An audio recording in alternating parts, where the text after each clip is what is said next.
12 degrees at best for some of us. Now, a bit of a switch around for Friday as the wet weather spreads into more southern areas. There's some uncertainty in exactly how far north this will push, but many southern and central areas of England and Wales are likely to see a much wetter day as we head into Friday, whereas it will turn a little bit drier to the north. Looking ahead to the weekend, a mix of sunshine and showers through much of the weekend and temperatures climbing a little bit higher by Monday. Looks like things are heating up. Boxed boilers, sponsors of weather on GB News.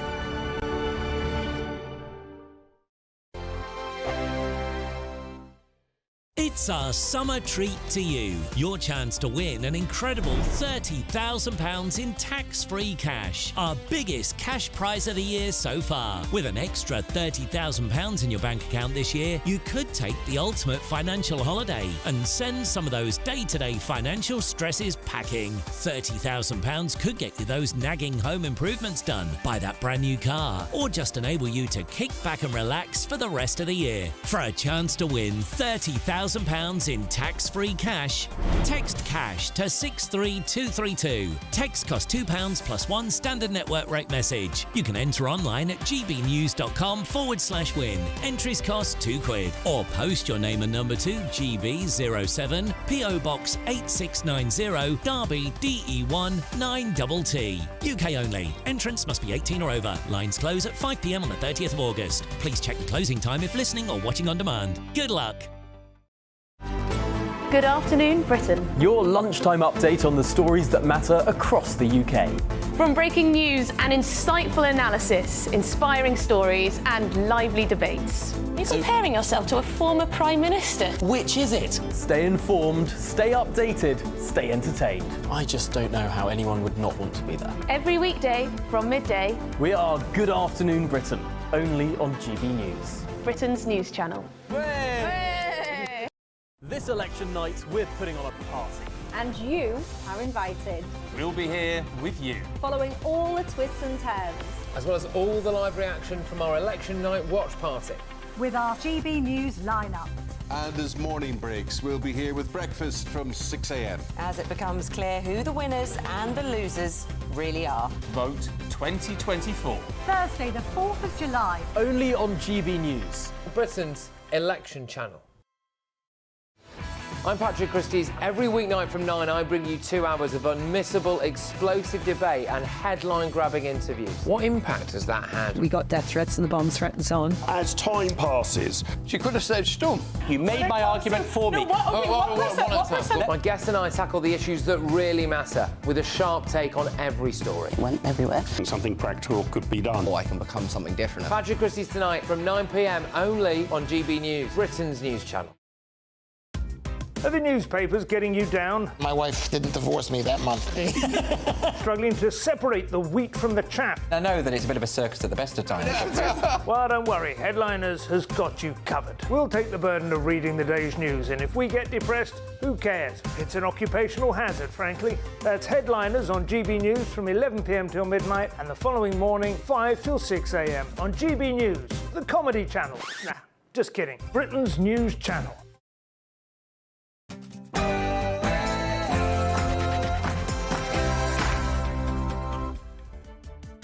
Good evening, I'm Tom Harwood, bringing you the State of the Nation with just 11 hours until polls open. Tonight, we bring you our final show before the election, with the highlights of major parties' campaigns, analysing how they'll affect the big day. GB News Vote 2024, the leaders' interview with Nigel Farage has arrived, and it was as explosive as expected.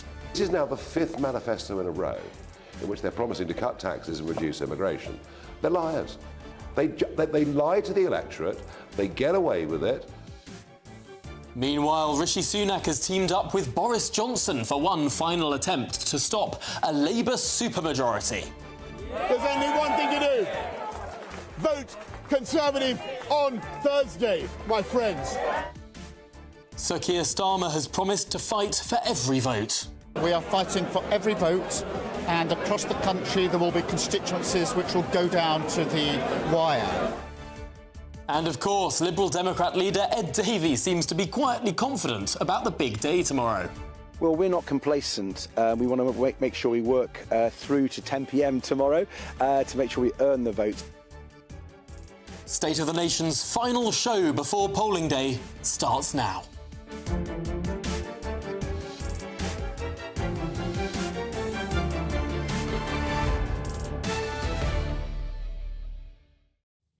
I'll also be joined by my panel, senior political commentator Nigel Nelson, director of the Margaret Thatcher Centre for Freedom at the Heritage Foundation Niall Gardner, and the former Labour Minister Gloria De Piero, along with Christopher Hope. That's all coming up after your very latest headlines with Sam Francis.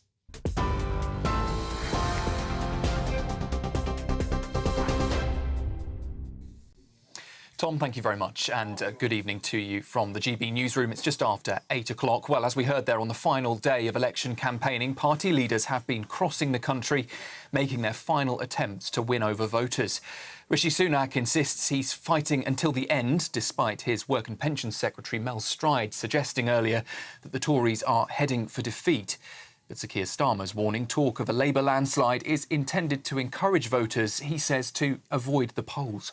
We are fighting for every vote, and across the country there will be constituencies which will go down to the wire. And therefore we will continue to fight until 10 o'clock tomorrow night, making the case that change only happens if you vote for it. But it is a huge opportunity for our country. This is the opportunity to turn the page and to move forward. And I want people to go out and vote for change and be part of the change that I think will bring about such a different and better future for our country.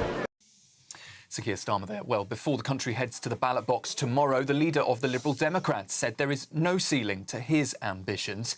Following a series of stunts I'm sure you've seen and heard, including a bungee jump, Zumba class, a roller coaster ride and various water sports where Sir Ed Davey ended up in the water, he today ended his final campaign event to the tune of ABBA's Take a Chance on Me. And would you believe it, before driving off in a pink Cadillac convertible this evening, he had this message for voters. This is a chance to vote for something different. Now, I believe this campaign has been great, but we have a special job to kick the Conservatives out of government. And then to start repairing the terrible damage they've done to our country. The last big YouGov poll of the election campaign shows Labour could claim the biggest majority for any single party since 1832. That new projection puts Labour on course to win 431 seats. The forecast, which is, of course, just one piece of research, puts the Conservatives on 102 MPs, almost wiped out in the North East and North West of England, as well as in Wales. And YouGov also puts the Lib Dems on 74 seats, the SNP fall from 48 to 20, while Reform's on 3 and the Greens would secure 2 seats. And the nation's biggest selling newspaper is backing Labour for the first time since 2005. The Sun's calling for change and criticised the Conservatives for being a divided rabble. Despite some concerns about Labour's policies, the Sun's told its readers that Sir Keir Starmer has earned the right to lead. And in other news, a judge has ruled there is sufficient evidence for the former leader of the DUP, Sir Geoffrey Donaldson, to stand trial over historical sex offences. Northern Ireland's longest-serving MP is accused of 1 charge of rape, 4 of gross indecency and 13 charges of indecent assault between 1985 and 2005. That case now moves to the Crown Court, though the politician says he will be contesting all of the charges against him. And tonight, the White House has insisted that Joe Biden is clear-eyed and staying in the race after a report in the New York Times tonight suggested that the president has told a key ally he's weighing up whether to drop out. Yesterday, Congressman Lloyd Doggett became the first Democrat to call on the 81-year-old to withdraw.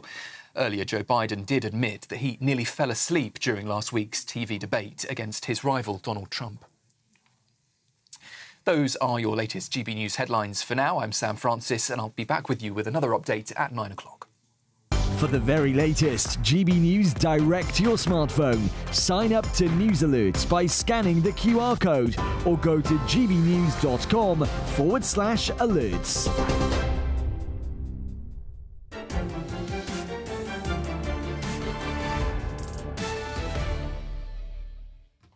Welcome back to State of the Nation. I'm Tom Harwood.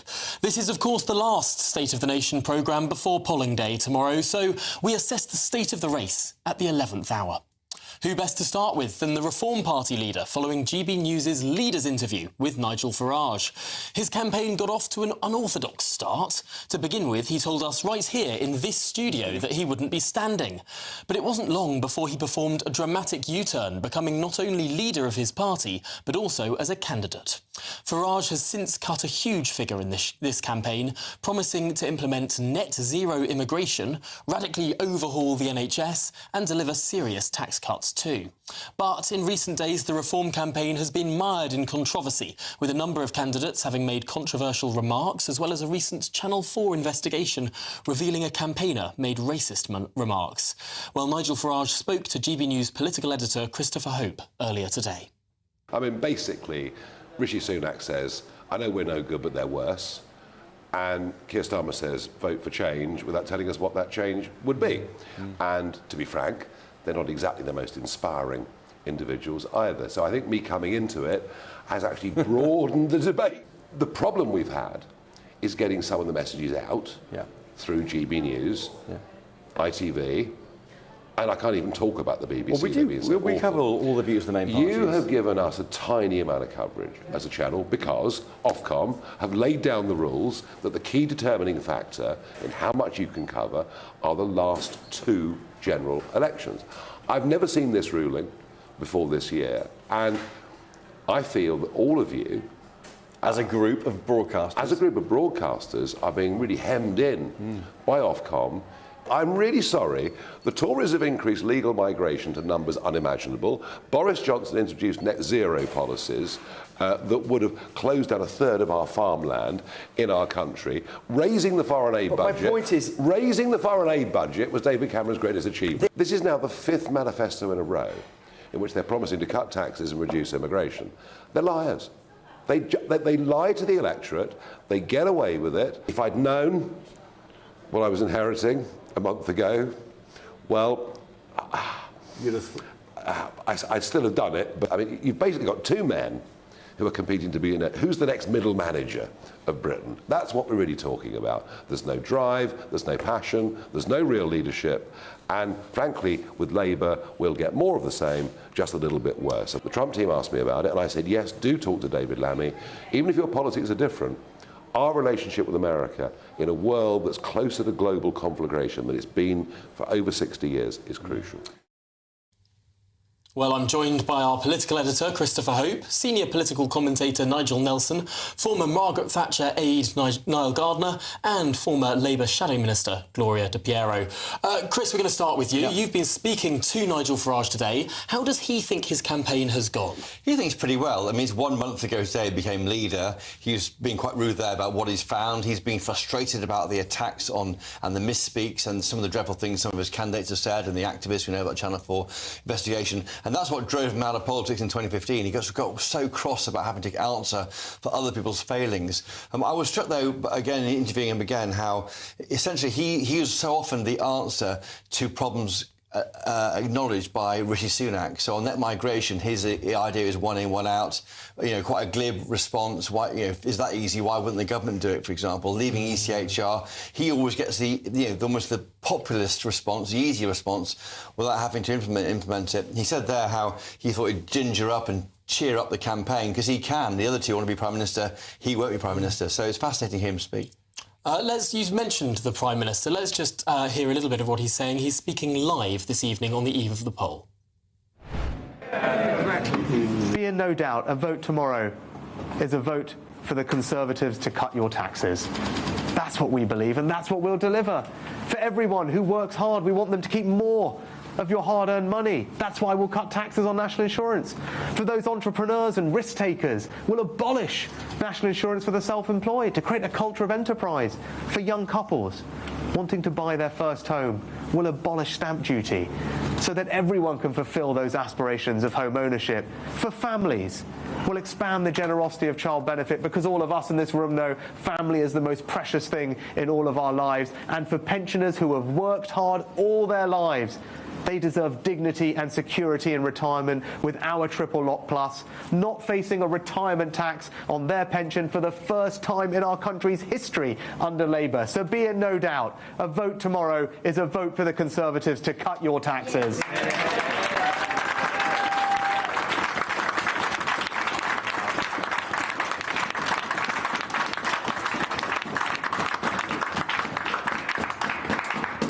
Now, in conclusion, I'll just say this. I love our country for what it has done for my family. My grandparents emigrated here with very little.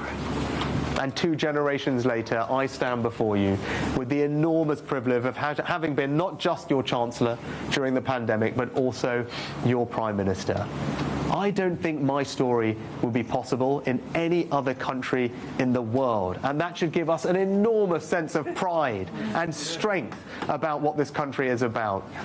This country gave my parents the opportunity to work hard and build a better life for their children. I'm not just grateful to our country for everything it's done for me, I'm enormously grateful to my parents too.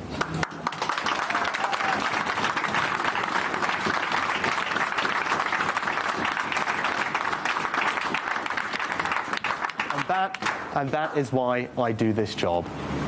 In the same way that this country made a difference to my family, I will work day and night if I'm given the opportunity again to deliver for all of you, your families, and everyone across our country. Because ultimately, we all know it is only us Conservatives that can cut people's taxes and deliver the financial security that they deserve.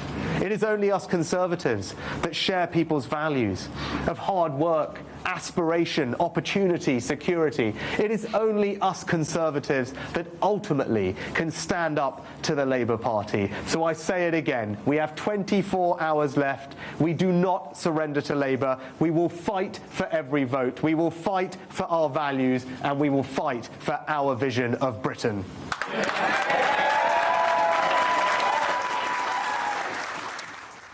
Rishi Sunak there with his wife speaking at a Hampshire rally in true blue home counties ahead of the eve of poll. I'm still with my panel in the studio because Gloria De Piero, Rishi's campaign was perhaps set off kilter by the entry of Nigel Farage into this race. Well, I think if you remember when he announced the election, he was stood out in the pouring rain, so you might say he didn't get off to the most brilliant start, never mind Nigel Farage entering the race. Listen, he has displayed a lot of energy in this campaign. I don't think anyone can take that away from him. However, there have been sort of quite big things that have knocked him off course, leaving D-Day early. That story ran for a good number of days and resonated, and people couldn't believe that he had done that. Also, the betting scandal, the alleged insider trading on the election We'll be getting days. more onto Rishi Sunak after the break, but just to focus on what Nigel Farage has done for now. OK, It has capitalised upon those gaffes. You see, I think the thing about Nigel Farage is he's a very engaging character, used to be a colleague of ours. And Chris sort of alluded to this, but when you say, and a lot of people in the country agree with this, do you know what?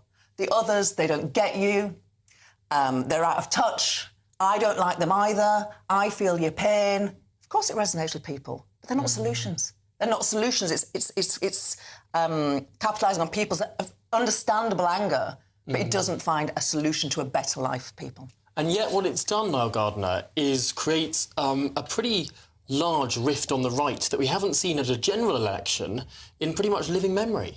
Yeah, that's an excellent point, Tom. And I do think that Nigel Farage's entry into this race heading reform has been a massive game changer. Incredibly bad news, of course, for the Conservatives when Farage jumped in. And, of course, a huge mistake to call an early election.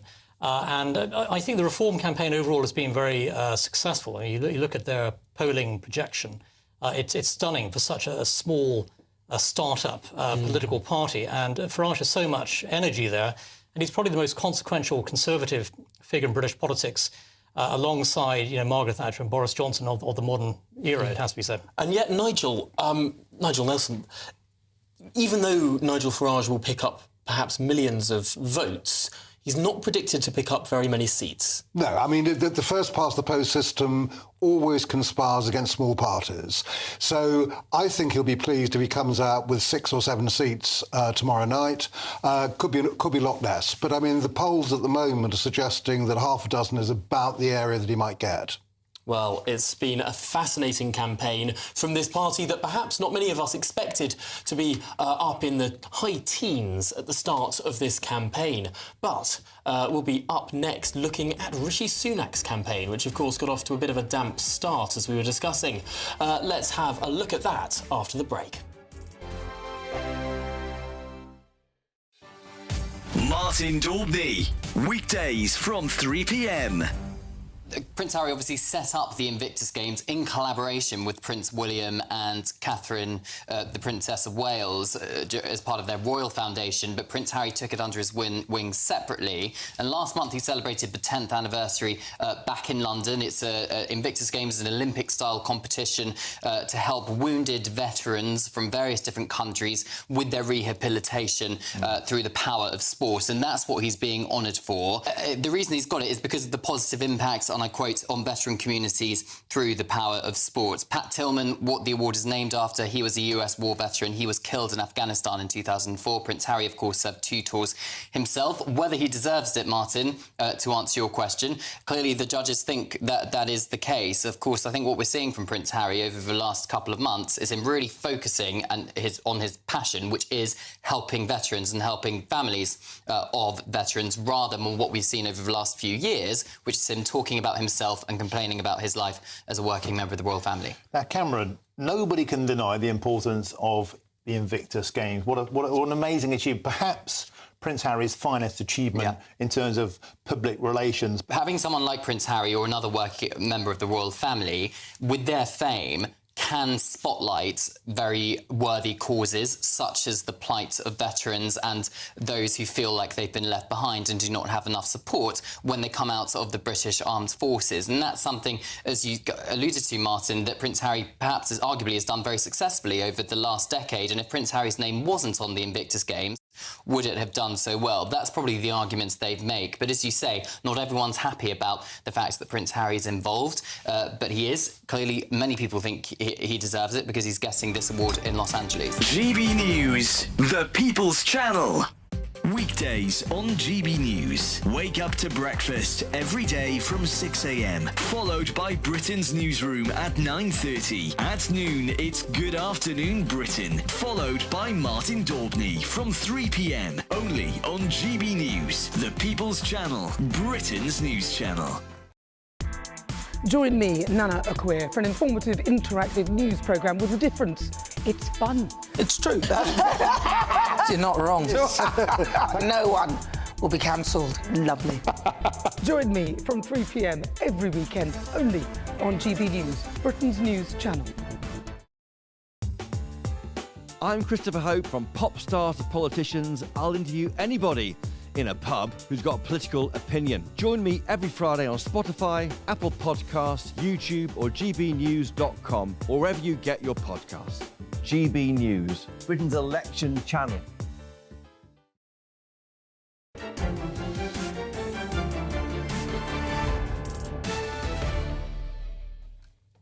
Welcome back to State of the Nation at 19 minutes past 8.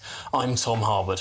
Well, joining me to discuss and dissect the campaign so far and perhaps look ahead to what the results might be as people go to vote in less than 11 hours' time, I'm delighted to be joined by Gloria De Piero, Nigel Nelson, Niall Gardner and Christopher Hope. So let's talk about Keir Starmer, because Keir Starmer is about to take to the stage for his final rally of this campaign.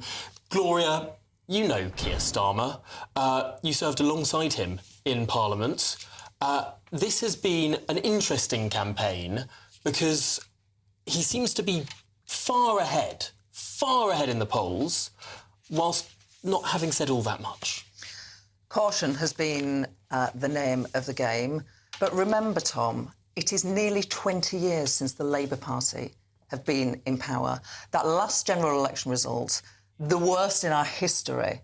So, of course, there's so much at stake for this party. And if you think about when we were all watching that exit poll 4 years ago, the worst result that they had, and now the Labour Party is in contention. It's made some very specific promises, missions to change people's lives, but they have to be credible and believable, and that's what he's chosen to do.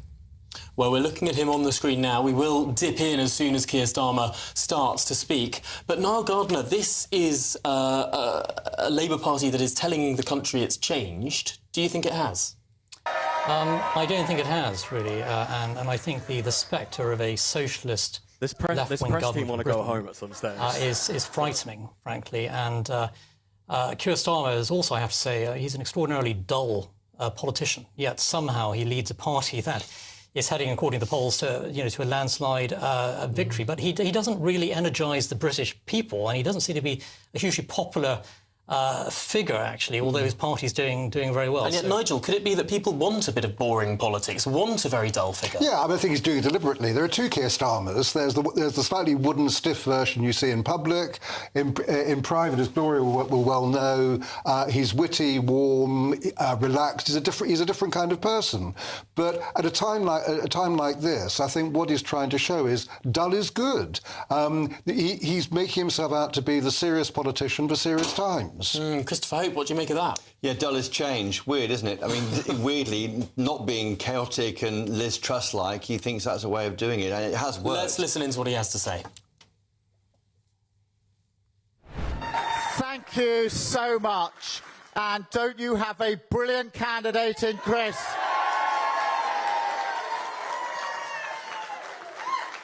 And in 11 hours, we get the chance to start voting across the country, including here, to get Chris to turn from being a candidate to being a Member of Parliament.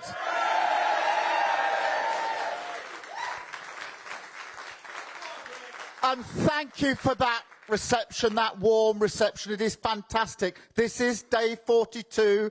This is the very last stop on this campaign. We head home from here. And to come in to hear you give me that reception is absolutely phenomenal. Thank you, and don't underestimate just how much energy and confidence it gives all of us, including me. Thank you so much for your reception.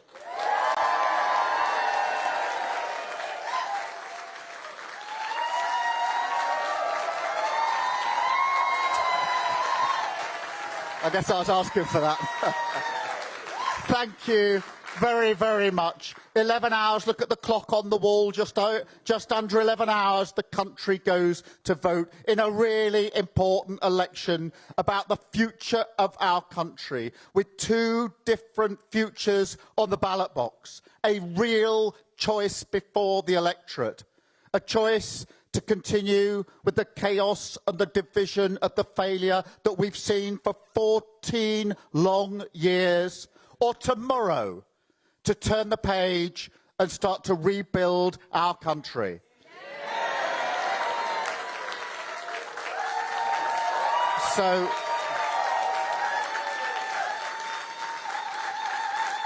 So if you're a family that has been struggling so hard over the last few months and years with the cost of living crisis bearing down on you, if you're a business that's struggled because of the damage to the economy done by the Tory government, if you served your country in uniform or your community in places like this, then this Labour campaign is for you. The change we are fighting for is for you. The vote and the power of the vote is yours tomorrow. And if you want change, you have to vote for it, because change only happens if you vote for it.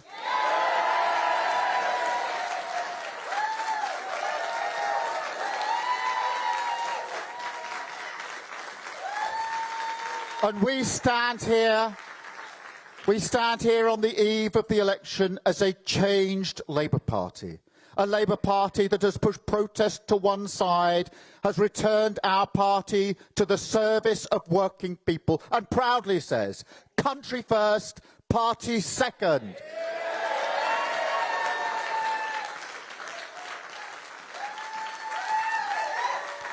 And thank you for all the work that you have done, not just in this campaign, but in all the other election campaigns that you have fought, and for standing with us as we change this party. This is vindication of the hard work that we have done to stand here before the electorate saying we've changed our party, we're a changed Labour Party. We are asking for the opportunity to change our country and put our country back in the service of working people.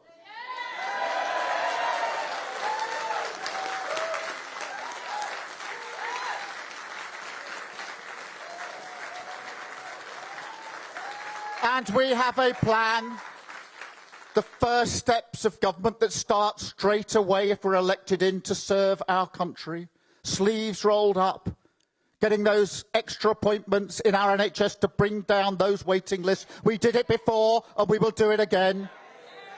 Recruiting the teachers we need for our schools to make sure every single teacher, every single child, whatever their background, wherever they come from, has the opportunity that they deserve to go as far as their talent will take them. To recruit the police that we need in our neighbourhoods. To deal with antisocial behaviour and knife crime so that everybody can feel safe in their own community. To create our Border Security Command and take back control of our borders and smash the vile trade of putting vulnerable people into boats across the Channel. Set up GB Energy, that publicly owned energy company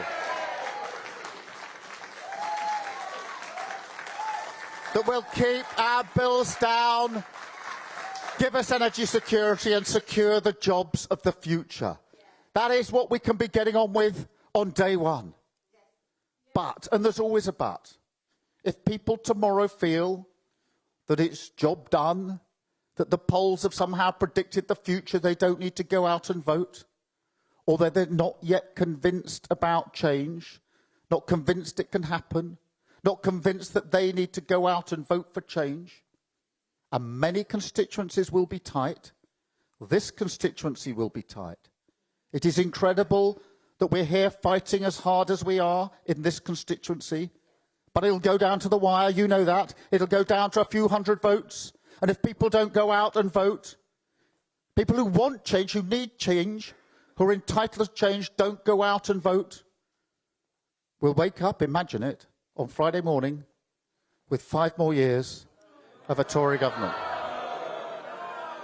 Feeling entitled, emboldened, that they can get away with anything. Imagine that. And fight against that all the way through to 10 o'clock tomorrow evening. Every single vote has to be earned. We have to... Change only happens if you vote for it. And imagine...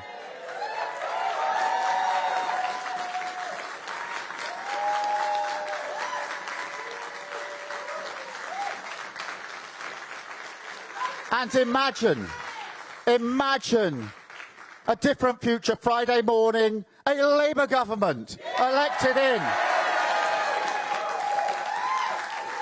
The 4th time in history we will have come from opposition into power, with a chance not just to put our NHS back on its feet, but to make it fit for the future. A chance to make sure that every young person has everything they need, the skills, the opportunity, the housing, the security to go as far as their talent will take them. An opportunity to make sure that the economy works for everyone, wherever they live, with living standards raised across the country. Our public services working properly again. We're reset, holding our head high on the international stage. Imagine a Britain moving forward together with a Labour government. That is what we're fighting for. Let's continue that fight. If you want change, you have to vote for it. Vote Labour tomorrow. Thank you so much. Thank you. Keir Starmer there, smiling like a man who is 20 points ahead in the opinion polls. Listening in, of course, was my panel. Gloria, you don't believe the polls? No, I don't. And it's a really serious point that he's making. He's been making it all day. In fact, it's been the message of the week. Nothing happens tomorrow if people don't vote for it. So, you know, you'll get some people thinking, oh, you know, maybe I can afford to vote Green or Lib Dem or for another party. People can't. It's only going to happen, and I do not believe that these ridiculous 225 majority predictions It's absurd, in my view. Will you eat a hat? Tomorrow night, live on GB News, if the exit poll drops and it says Labour 200-seat majority. Can I just have, like, I don't know, a pina colada instead? No, that's nice.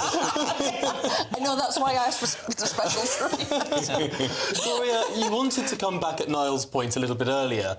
Niall was saying that he doesn't think the Labour Party has really changed all that much. With respect, I was a Labour MP when Jeremy Corbyn was the leader of the Labour Party. It was absolutely awful.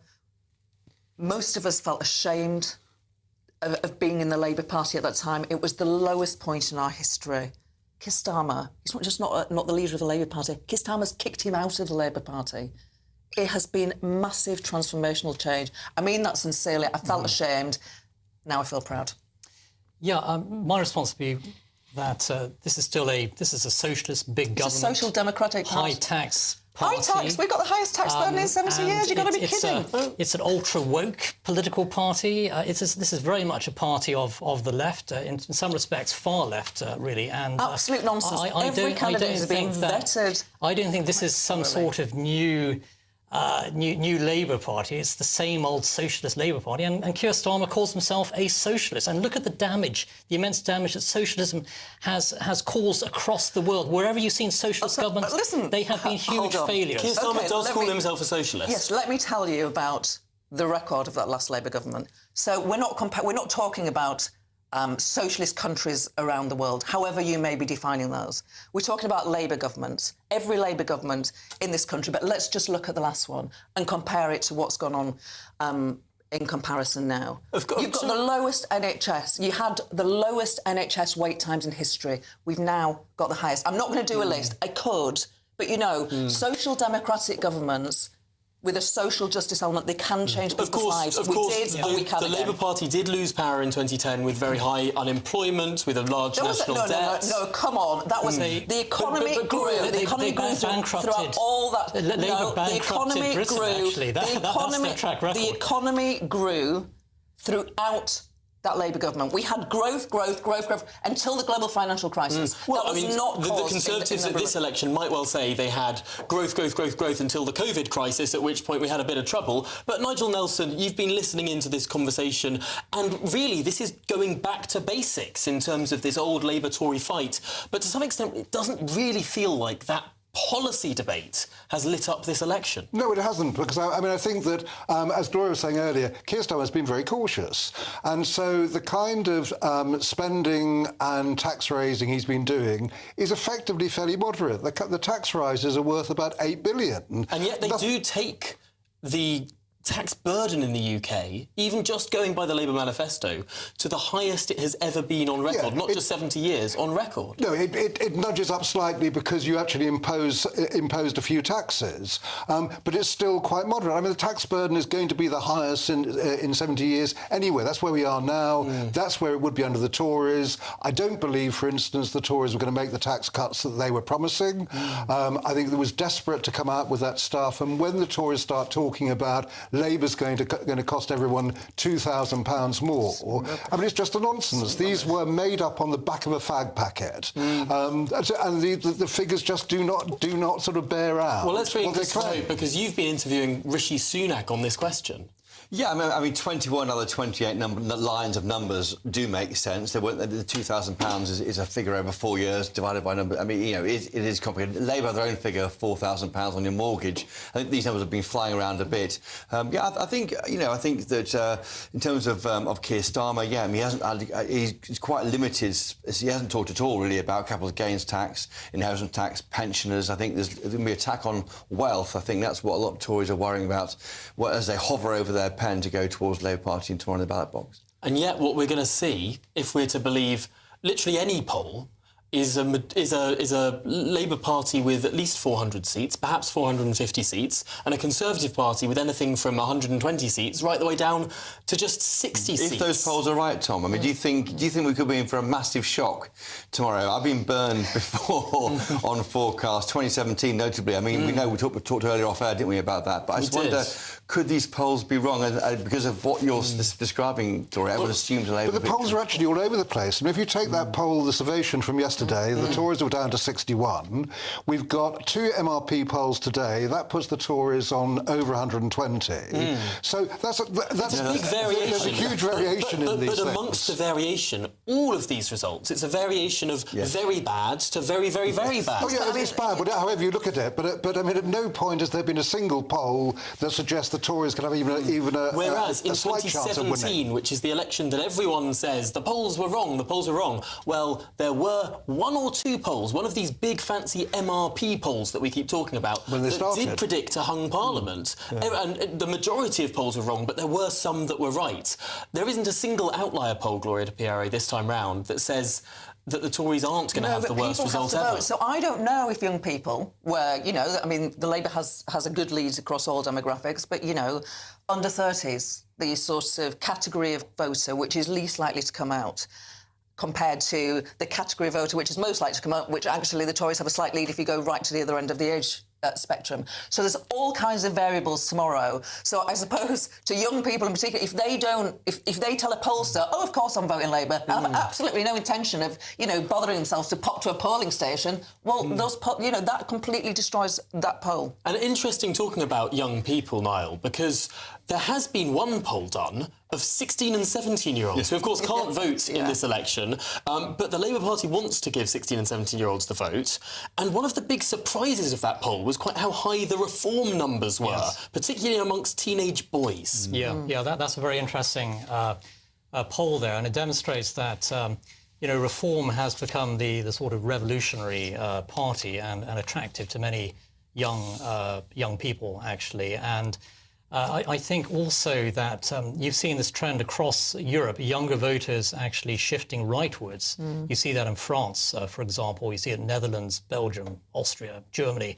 And so what you're seeing with reform is a bigger trend across the whole European continent. Chris, what do you make of this trend across Europe, as Niall says, but perhaps particularly in this country, where it seems establishment centre-right parties are nowhere with young people, nowhere at all, but the radical right parties are sort of getting a base? Because it's not working. The idea of wealth being handed down, wealth being preserved by the older generations, mean the younger ones have got nowhere to go. So they think, well, who's talking my language? I think with young lads really supporting Reform UK, they feel that there's a woke world. They can't say anything about even if the women and the like of it. I mean, I think and Farage is tapping into that. And they're the most disillusioned about politics. I mean, bear in mind, these are the people who wanted to go to parties during COVID and couldn't because of lockdowns. So that would have affected them in a way it wouldn't have affected older people. They're the ones who sit on social media and believe it. So a lot of right-wing messages coming there. And we've seen what's happened across Europe. That National Rally is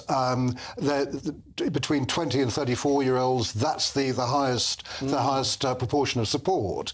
So I can see why young people might gravitate to what looks like an upstart radical party. And Gloria, you're nodding there, but it's the Labour Party that wants to bring votes to teenagers. Yeah, but the point I wanted to make actually was I think the media has a really important job to do in analysing and scrutinising what populist parties say in a way that we haven't really. So, for example, I noticed when the Tories, when Rishi Sunak very early on in the campaign said, want to bring back national service, Nigel Farage says, absolutely, it's a ridiculous idea, what a joke. Now, like a year, and I Googled it, because I was like, I'm sure he said that he wants to bring back national service on this channel, and he had.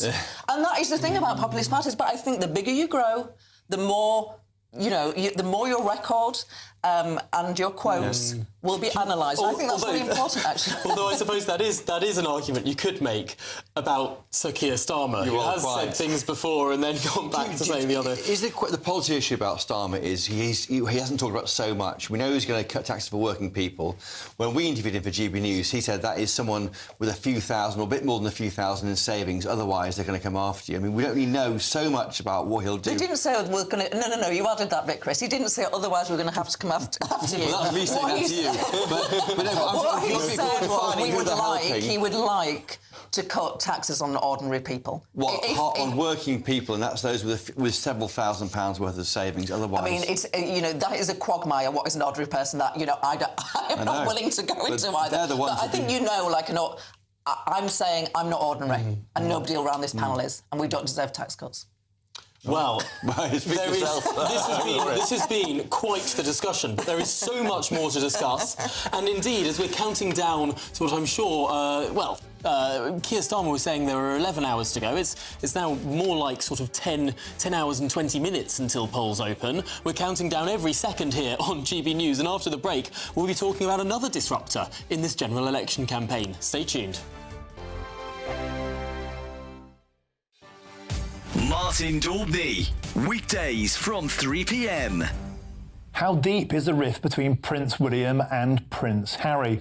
Well, it's been reported that Prince William is refusing to speak to Prince Harry and has even taken on the role of disciplinarian, which was once, of course, the job of Prince Philip. But has that job gone now to William? After the death of his mother, I know that Prince William had to think again. And then we see him with the Emperor and Empress of Japan. And William thought again, do I want to do this job? Because there's nothing in our uncodified, unwritten constitution that says anybody has to be heir to the throne. And he thought about it. He was only 15 at the time. And he decided he did, and he's done his duty, in great contrast to Prince Harry. Now, I don't think there's any chance at all of there being a reconciliation with the brothers now or in the foreseeable future. It goes back to Oprah Winfrey interview, then the book Spare, and all the things that were said in the Netflix 6-part series. Too much bad blood, and William is not going to forgive that, principally because he, of course, and his wife attacked personally his wife, Kate. And even when the announcement of her cancer was made, their mealy-mouthed response to it didn't show any great concern to her. Okay. Because William looks at them and he would say what most people would say. All of this is completely unnecessary. It is unnecessary. Prince Harry has had a wonderful, privileged life. He owes everything to being a member of the royal family. People who are struggling, people who are battling, would wonder why he's so upset. The People's Channel. Join me, Nana Akweer, for an informative, interactive news programme with a difference. It's fun. It's true. You're not wrong. No one will be cancelled. Lovely. Join me from 3 p.m. every weekend, only on GB News, Britain's news channel. I'm Mark Dolan, and this is GB News, the People's Channel, Britain's news channel. Weekdays on GB News. Wake up to breakfast every day from 6 a.m, followed by Britain's newsroom at 9:30. At noon, it's Good Afternoon Britain, followed by Martin Daubney from 3 p.m, only on GB News, the People's Channel, Britain's news channel. I'm Michael Portillo. This is GB News, the People's Channel, Britain's news channel.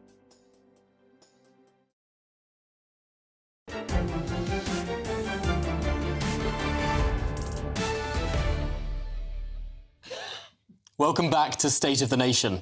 Now, Sir Ed Davies' Liberal Democrats are on course to win their most seats since 2005. Some polls even say we could be looking at a new leader of the opposition and a new leader of the opposition-led party. But how have they sold their pitch to the nation? Let's have a look. It has been an intense couple of weeks, finalising this 114-page document, packed full of detailed policies, all of them carefully costed.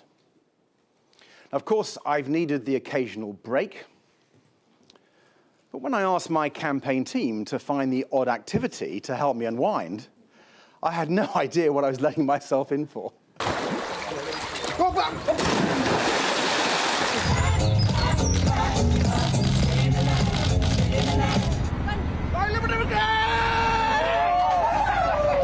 Rebuild that relationship. The Conservatives have been in conflict with our European partners, which is quite sad. They've been our allies, they're our friends, they're our nearest neighbours. And when we're in an insecure world, when Putin is invading Ukraine, when you've got things like illegal criminal gangs operating globally, with cybercrime and human trafficking. You have to work internationally. So we want to rebuild that relationship to keep people in our country safer and more prosperous. He sees me, I get him back because he can't walk. Come on, my sweetheart. Come on, come on. We're going to have some lunch. We have those games with him because it enables him to speak and to practice communicating.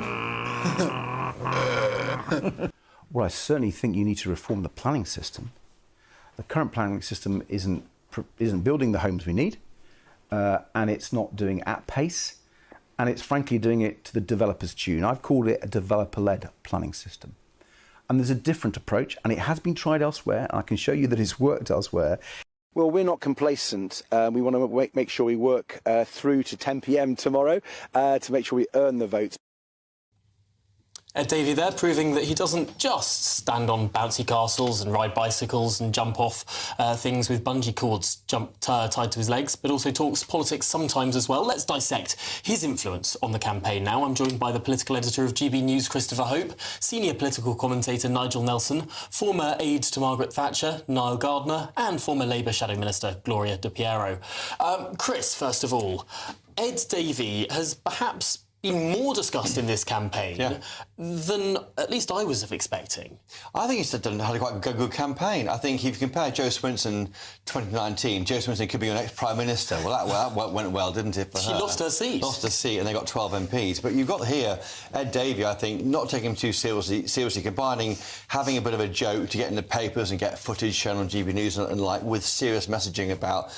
I mean, they say that going to Thorpe Park is linked to mental health, and jumping into Windermere off a paddleboard is linked to sewage. So there's links to policy and what he's up to. But I think he hasn't taken himself too seriously. He says, don't elect a Prime Minister, you're electing local champions to fight for what matters to you. So he's kind of got it about right as a kind of old pro that he is, as a former Lib Dem minister in the coalition. And Nigel, I mean, he could be the next leader of the opposition. It could be Sir Ed Davey versus Sir Keir Starmer. Of course, the dispatch box is every Prime Minister's question. Yeah, if you believe some of these polls. And I think that one consistent thing is we're looking probably from 15 to 50 Lib Dem MPs. Where the Tories come in that is another matter.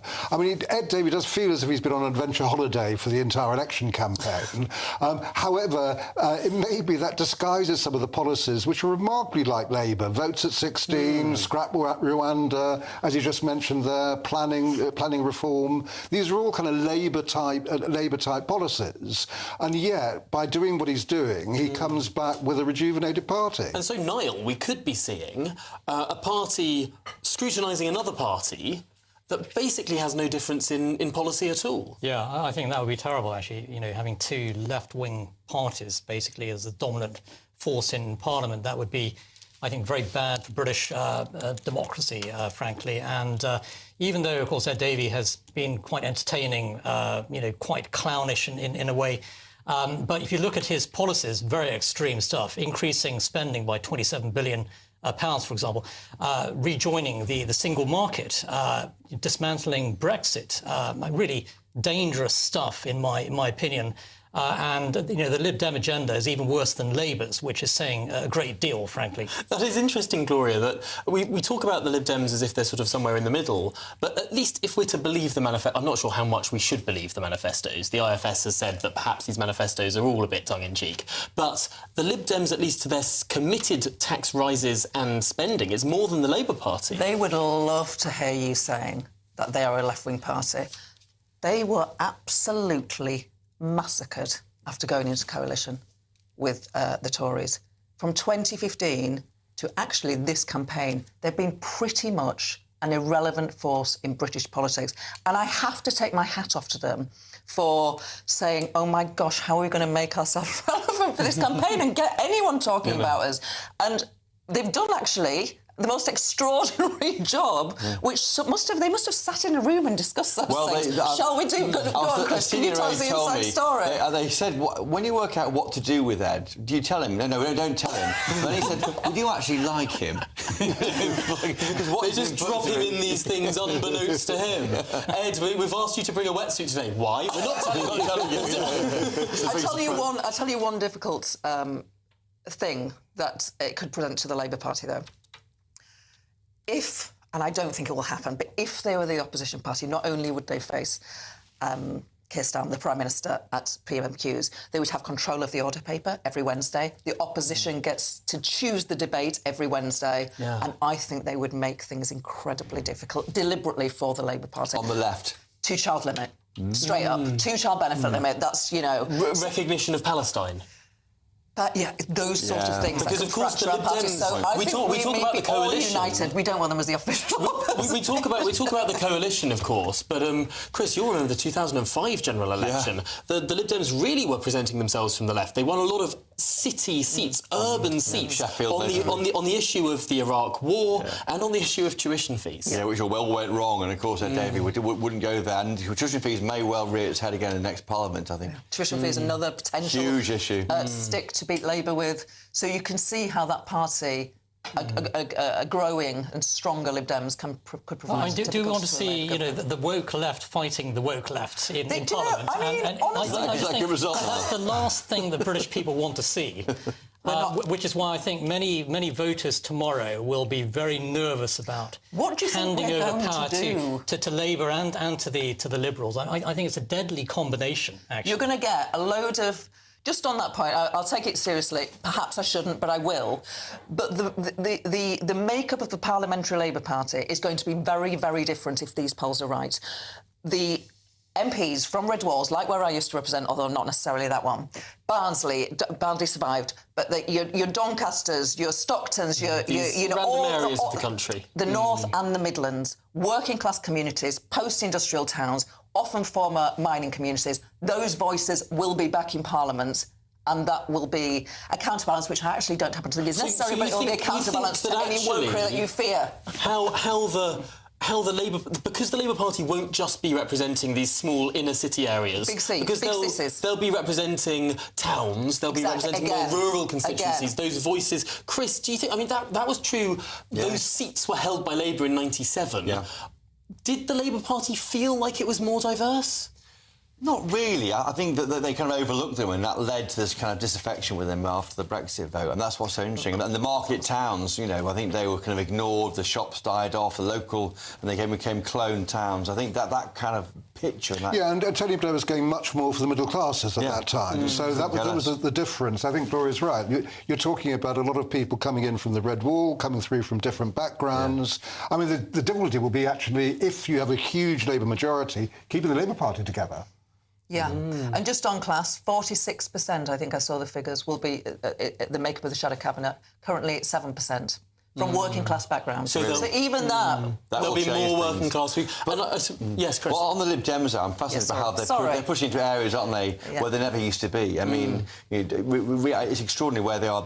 I'm not sure what's based... Is it a Brexit thing? I think Brexit's really offended. Still there, Chris. So it's constituencies which voted... Tory seats which voted Remain with a high level of graduates. Isn't the remarkable thing how the Remain voters sort of concentrated on the Lib Dems in some areas in the south and in the Labour Party in cities, but it's the Brexit vote that's now split across all of the different parties, whereas before the Brexit vote was united under Boris Johnson, now it's being divided by the Reform Party, by Labour picking up a lot and the Conservatives having some. Goodness me, it's been a mammoth discussion. Thank you to all of my panel, and my goodness me, the time is ticking down. Not long now until those polls open. But of course, up next, it's Patrick Christie's with another mammoth show. The last big show here on GB News before the country goes to vote. You won't want to miss it. Patrick Christie's is up next, but before that, it's the weather.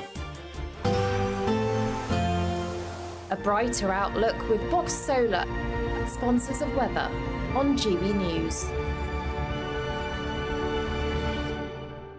Hello, good evening. Welcome to your latest GB News weather update from the Met Office. Thursday is going to be a windy day, particularly for northwestern areas, but it will be sunnier. There is a risk of some quite heavy showers, though, particularly where it turns quite windy overnight tonight across northwestern areas. You can see those tightly packed isobars. That indicates stronger winds. So we could see gale force winds across the far north and west of Scotland. Elsewhere, a breezy evening and morning on Thursday morning. But there will be clearer skies out there through the rest of tonight, so it will turn much drier and clearer. Temperatures will be allowed to fall away, though, so we'll be down into single figures for some areas, so slightly fresher start to the day, but there's going to be more sunshine around to start the day tomorrow morning for most areas.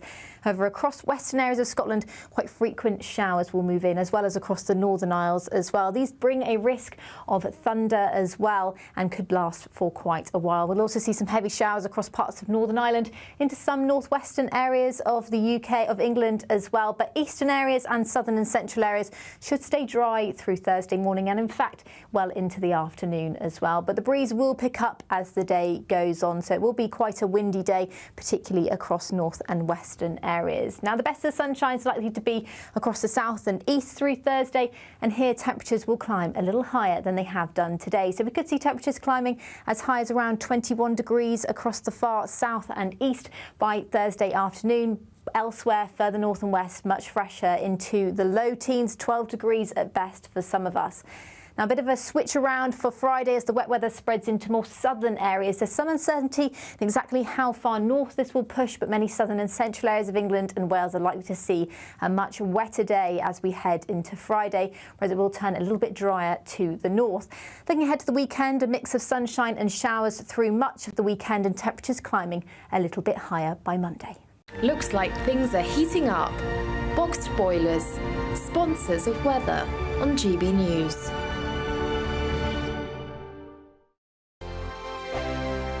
£30,000 in tax-free cash really could be yours. It's our biggest cash prize of the year so far, and you could be getting that winning call from us to tell you that you're our next Great British Giveaway winner. You're joking? Really? Seriously? It's not a line, what is it? Oh, slippy neck. Oh, dear. Oh, my God. This is amazing. I'm in shock. Like I said, I've never won anything like this. That is absolutely fantastic. We're over the moon. Thank you. For a chance to win £30,000 in tax-free cash, text